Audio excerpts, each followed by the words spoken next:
સુરેન્દ્રનગરમાં સરકારી ગોડાઉનમાં આગના કેસમાં તંત્રની ઉદાસીનતા સામે આવી રહી છે. ઘટનાના 3 દિવસ પછી પણ પોલીસ ફરિયાદ નથી નોંધાઈ.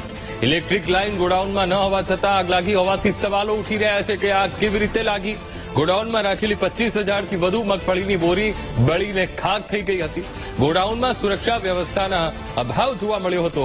મગફળી કૌભાંડ ઢાંકવા આગ લગાડાઈ હોવાનો આરોપ લાગી રહ્યો છે. આજ મુદ્દે સંવાદદાતા સચિન ફોનલાઈન પર જોડાઈ ગયા છે.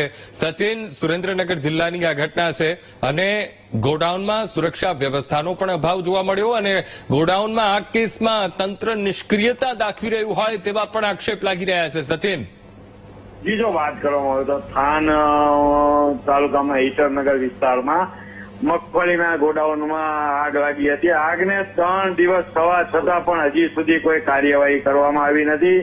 ત્યાં કોઈ પોલીસ ફરિયાદ કે અન્ય નોંધવામાં નથી આવ્યું. પણ એફએલસીની ટીમની પણ રાહ જોવાઈ રહી છે 3 દિવસ થયા છતાં પણ.